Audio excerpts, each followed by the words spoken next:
Hello students, BSc second year की inorganic chemistry की unit 3 का टॉपिक है केमिस्ट्री ऑफ एक्टिनॉइड के अंदर इलेक्ट्रॉनिक कॉन्फ़िगरेशन पर लास्ट क्लास में डिस्कस कर लिया था।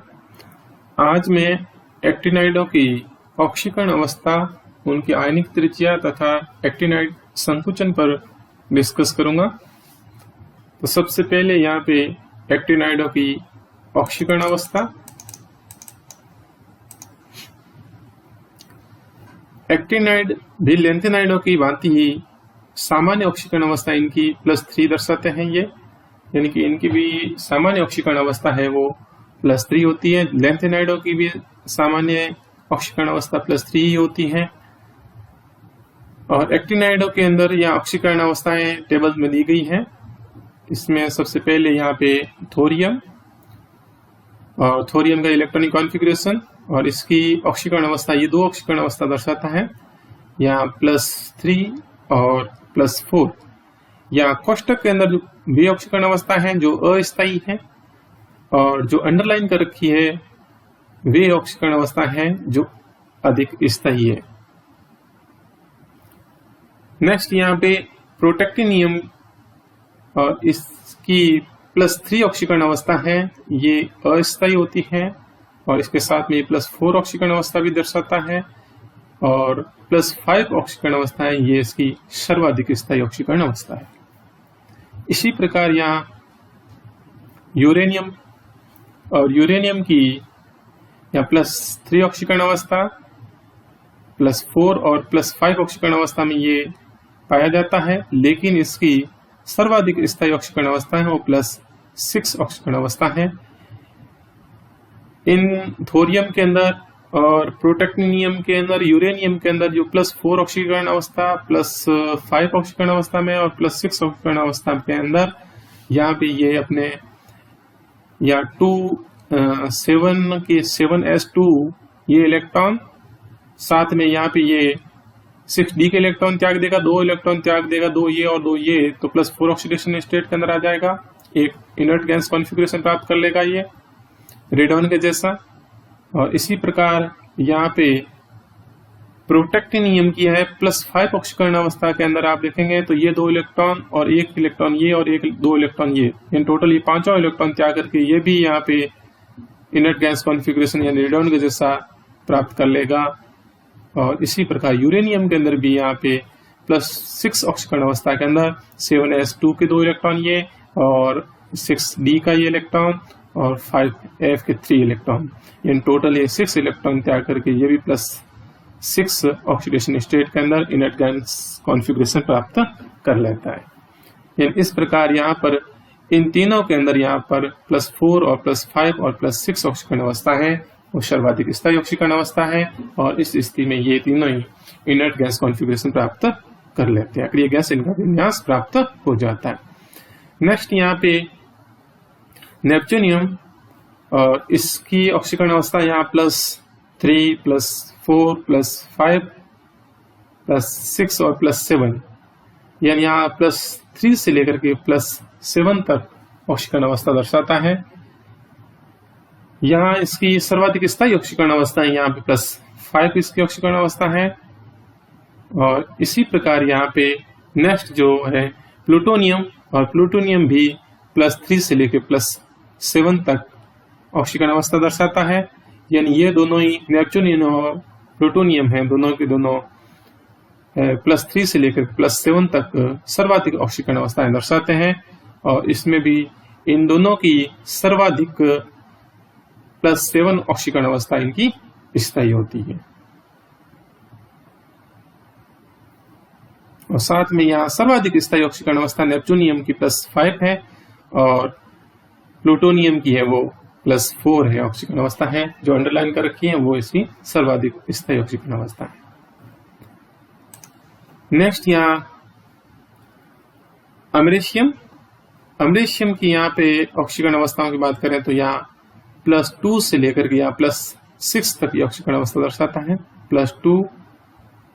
+2 ऑक्सीकरण अवस्था इसका दर्शाने का कारण यहाँ पे आप देख रहे हैं कि ये 7s2 के 2 इलेक्ट्रॉन त्यागने के बाद में यहाँ पे 5f7 रह जाएंगे। 5f7 का मतलब यहाँ से है अर्धपूरित विन्यास और अर्धपूरित विन्यास स्थायी विन्यास होता है। इस वजह से यहाँ पे ये +2 ऑक्सीकरण अवस्था भी दर्शाता है और इसकी +3 ऑक्सीकरण अवस्था सर्वाधिक स्थायी ऑक्सीकरण अवस्था और इसके साथ में इसकी +4 ऑक्सीकरण अवस्था है वो इसकी अस्थायी है और +5 ऑक्सीकरण अवस्था और +6 ऑक्सीकरण अवस्था भी ये दर्शाता है।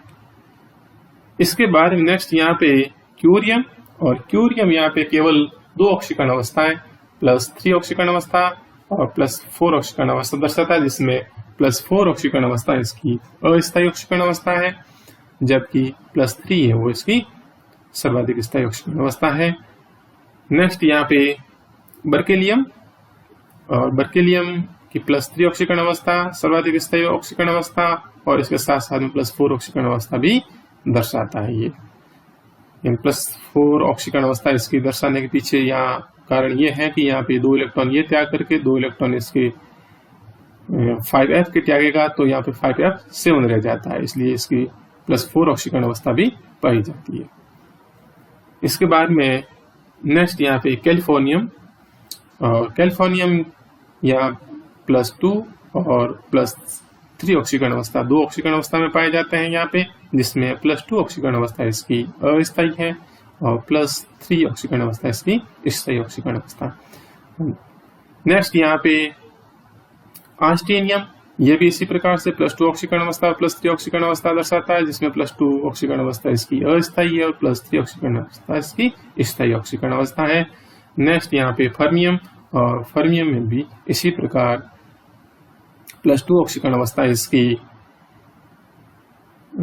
अस्थायी ऑक्सीकरण अवस्था है और +3 ऑक्सीकरण अवस्था इसकी स्थायी ऑक्सीकरण अवस्था है। नेक्स्ट यहाँ पे मेंडेलिवियम और मेंडेलिवियम यहाँ पे +2 ऑक्सीकरण अवस्था और +3 ऑक्सीकरण अवस्था दोनों ही दर्शाता है और इसमें भी +2 ऑक्सीकरण अवस्था है जो अस्थायी है और +3 ऑक्सीकरण अवस्था इसकी स्थायी ऑक्सीकरण अवस्था होती है। और नेक्स्ट यहाँ पे नोबिलियम, और नोबिलियम की बात करें तो ये +2 ऑक्सीकरण अवस्था और +3 ऑक्सीकरण अवस्था दर्शाता है, जिसमें +2 ऑक्सीकरण अवस्था इसकी स्थायी ऑक्सीकरण अवस्था है, यानी इससे +3 की तुलना में भी ज्यादा स्थायी ऑक्सीकरण अवस्था है। या इसका पीछे कारण यह है कि 2 इलेक्ट्रॉन त्यागने के यानी कि 7s2 ये 2 इलेक्ट्रॉन त्यागने के पश्चात यहाँ पे पूर्ण पूरित विन्यास प्राप्त होता है 5f14 और इस वजह से यहाँ पे इसकी +2 ऑक्सीकरण अवस्था स्थायी ऑक्सीकरण अवस्था होती है। नेक्स्ट यहाँ पे लॉरेंशियम और लॉरेंशियम यहाँ पे केवल 1 ऑक्सीकरण अवस्था यानी कि ओनली +3 ऑक्सीकरण अवस्था में ही पाया जाता है, इसकी केवल 1 ऑक्सीकरण अवस्था ही होती है। या ये पहले बता चुका हूं कि कोष्टक में जो दी गई ऑक्सीकरण अवस्था संकेत है इसके अवस्था अस्थायी होती है, जबकि जो रेखांकित यानी अंडरलाइन की हुई है वो ऑक्सीकरण अवस्था है सर्वाधिक स्थायी ऑक्सीकरण अवस्था है। नेक्स्ट यहाँ पे बात करते हैं कि यहाँ कैसे ऑक्सीकरण अवस्थाओं में वेरिएशन देख रहे हैं अपन कि यहाँ थोरियम से लेकर के यहाँ अमरीशियम तक के जो तत्व हैं वो यहाँ पे परिवर्तनशील उच्च ऑक्सीकरण अवस्थाएं दर्शाते हैं, लेकिन इसके बाद के जो तत्व हैं वो यहाँ पे लैंथेनाइडों की भांति कम ऑक्सीकरण अवस्थाएं जो निम्न ऑक्सीकरण अवस्था में पाए जाते हैं, परिवर्तनशील ऑक्सीकरण अवस्थाएं नहीं दर्शाते हैं। तो इनका क्या कारण है यहाँ पे देखते हैं।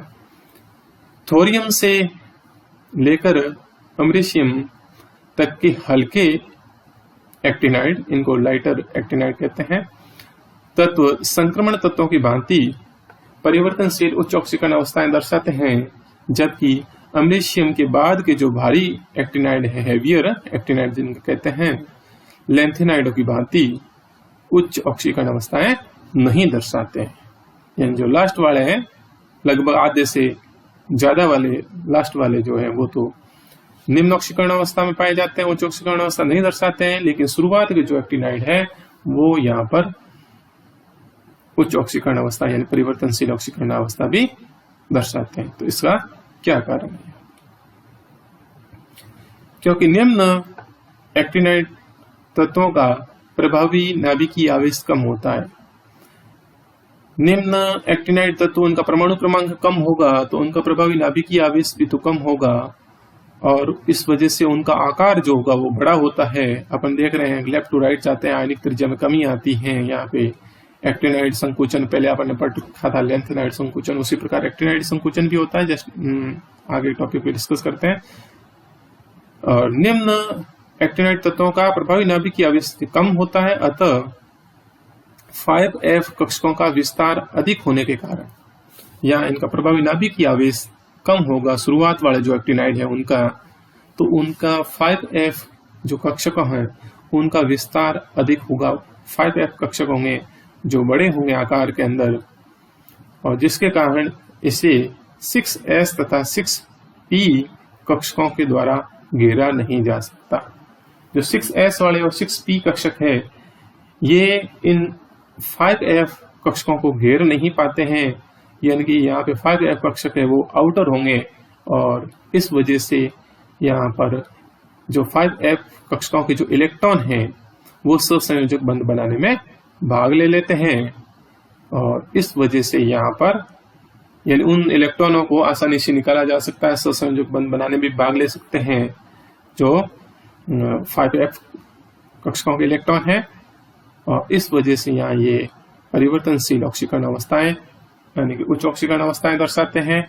लेकिन एक्टिनाइड श्रेणी के अंदर बाएं से दाएं जाने पर यानी परमाणु क्रमांक बढ़ने के साथ साथ प्रभावी नाभिकीय आवेश में वृद्धि होती है, और प्रभावी नाभिकीय आवेश में वृद्धि होने के कारण एक्टिनाइडों का संकुचन होता है और एक्टिनाइडों की साइज छोटी होती है, और जिसके कारण यहाँ पे उच्च एक्टिनाइड तत्वों के 5F कक्षकों का विस्तार है कम हो जाता है, उनकी साइज है वो छोटी हो जाएगी यहाँ पर, और जिससे यहाँ 6S तथा 6P कक्षकों के द्वारा आसानी से घेर लिया जाता है। यानी कि अब क्या होता है कि 5F कक्षक है वो इनसाइड हो जाएंगे 6S और 6P कक्षकों के, और इस वजह से यहाँ पर 5F कक्षकों से इलेक्ट्रॉन है वो यहाँ पर सहसंयोजक बंध बनाने में भाग नहीं ले पाते हैं, क्योंकि इनके आउटर साइड के अंदर 6S और 6P कक्षकों के इलेक्ट्रॉन होंगे, और 6S2 6P6 ये एक इनर्ट गैस कॉन्फ़िगरेशन होता है,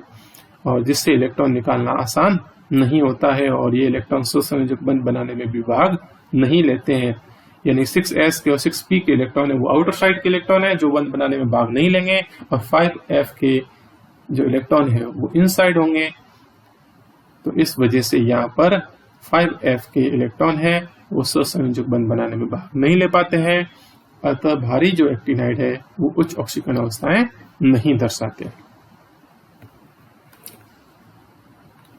नेक्स्ट यहाँ थोरियम, अब कुछ इनकी बात करते हैं। थोरियम की +4 ऑक्सीकरण अवस्था अधिक स्थायी होती है क्योंकि ये स्थायी अक्रिय गैस विन्यास प्राप्त कर लेता है, और प्रोटेक्टिनियम तथा यूरेनियम की भी +5 और +6 ऑक्सीकरण अवस्थाएं अधिक स्थायी होती हैं, और क्योंकि ये भी अक्रिय गैस विन्यास प्राप्त कर लेते हैं। ये पहले मैं बता चुका हूँ शुरुआत के अंदर जब एक्टिनाइडों की ऑक्सीकरण अवस्था के ऊपर डिस्कस कर रहा था एक एक करके तब।